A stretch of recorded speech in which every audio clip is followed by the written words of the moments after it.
You ever see a great leader in action and just wonder, how do they do that? Well, today, we're going to crack that code.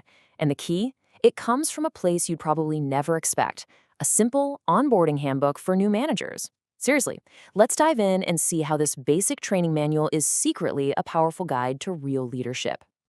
And boom, right out of the gate, the handbook hits us with this powerful idea. It's not about being born with some magical charisma, that thing you either have or you don't. Nope, leadership is a skill. It's something you build, you practice, and you get better at over time.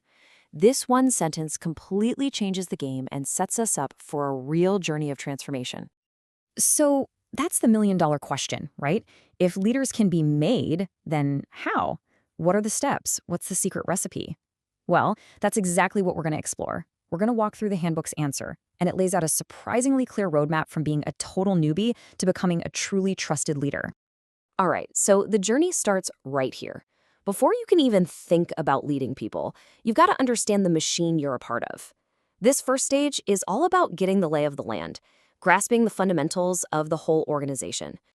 Okay, and what's so interesting here is that the first stop isn't rules or policies, it's culture. A new leader's first job, according to this, is to basically become an anthropologist. You have to learn the unwritten rules, observe, listen, and absorb the shared DNA of the place. It's about how things really get done. And this just nails the point. See, culture isn't some poster on the wall. It's about what you do. It's practiced every single day. It's in how people talk to each other, how they deal with a crisis, the standards they expect from themselves. As a leader, you don't just learn the culture. You have to be the culture. You're its living, breathing example. So how do you practice culture? Well, it starts with the absolute basics of professionalism. Things like showing up on time, good hygiene, speaking respectfully. They might seem small, but think of them as the foundational bricks of trust. Every time you're on time, you lay a brick. Every respectful email, another brick. You try to build a team on a shaky foundation of disrespect or unreliability, the whole thing is just going to crumble. These aren't nice to haves, they're the price of admission. Okay, so you've got the culture down. What's next? Well, now it's time to master the operations. This is where you learn the nuts and bolts, the actual mechanics of the business. It's all about understanding the how, the processes that keep the lights on and the whole thing running like a well-oiled machine. And when it comes to service, this is the golden rule. Consistency is everything. I mean, think about it from your own experience as a customer. You want to know that the great coffee you got on Monday is going to be just as great on Friday. That reliability, that's what builds trust. And trust is what turns a one-time customer into a loyal fan. So how do you get that consistency every single time?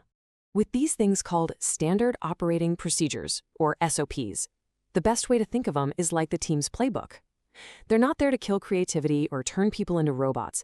They're there to make sure there's a baseline of excellence, so every task is done right, done safely, and done well, every single time.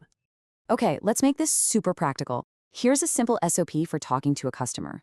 Greet, listen, respond, think. It looks almost too simple, right? But just imagine the power of this. When every single employee does this with every single customer, it turns a boring transaction into a genuinely positive experience. That's how you build a rock-solid reputation, one conversation at a time. All right, now for the most important pivot of all. So far, you've learned the environment and you've mastered the playbook. But the real test, the true heart of leadership, begins when you shift from managing tasks to leading people.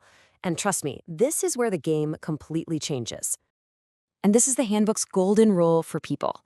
Treat every customer like a guest. But you know what? This isn't just about customers. It's a whole philosophy. It's about empathy, respect, making people, your team included, feel genuinely valued. It's the switch from thinking, what can I get from this person, to how can I help this person? It's a total mindset shift. And of course, a huge piece of leading people is communication. But it's not just one thing, right? The handbook breaks it down into two channels. You've got your verbal communication, the actual words you say. Clear, respectful, confident. That's important. But then there's the other side of the coin, the nonverbal stuff. Your body language, your eye contact, your tone of voice. And a lot of the time, that's the part that speaks the loudest. And here's the bottom line. Your attitude speaks way louder than your words. You can say all the right things like, my door is always open, but if you say it while sighing and checking your phone with your arms crossed, what message does that really send? It's your energy, your presence, that unspoken vibe you give off. That's what your team is actually listening to. So, what actually motivates people at work? I mean, what really gets them going? Take a look at this. It's pretty eye opening. It's not all about the paycheck. The biggest piece of the pie is recognition, just feeling seen and appreciated. Then comes growth opportunities and being treated fairly. A great leader gets this. They understand it's not just about the money, it's about creating a place where people feel valued and can see a future for themselves.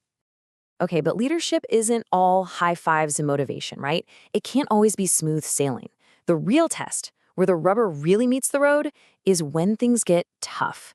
This next part is all about leading through the fire, handling those unavoidable conflicts that truly forge you as a leader. Look, whenever you put a bunch of passionate people together, you're gonna get some friction. It's just inevitable.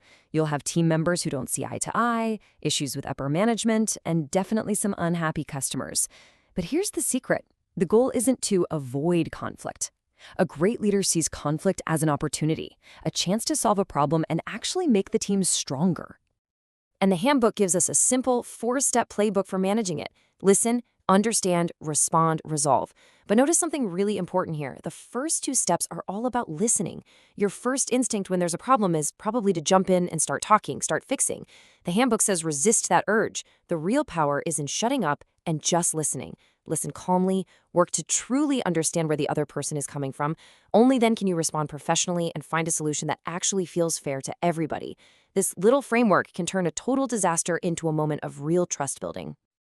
And that brings us to the final and maybe the most important section. The handbook makes one thing crystal clear. Leadership isn't a finish line you cross. You don't just arrive one day. It's a journey that never really ends.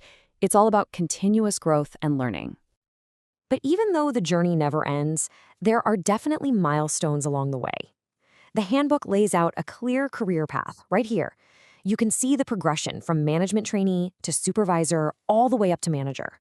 This isn't just a vague promise. It shows people that if they commit to growing, there are real, tangible opportunities waiting for them. And holding that entire journey up, the absolute foundation of it all, are these ethical pillars. No plain favorites, being honest in your reporting, respecting confidentiality. Look, trust is the only real currency a leader has, and you build it with integrity. You break these rules, and everything else you've built just crumbles. This is your true north, your non-negotiable moral compass.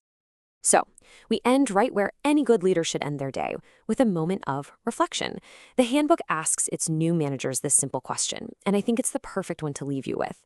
After seeing this whole journey, from understanding culture to mastering operations to leading people through conflict, ask yourself, what did I learn today? What did you learn about the kind of leader you are, and more importantly, the kind of leader you want to become?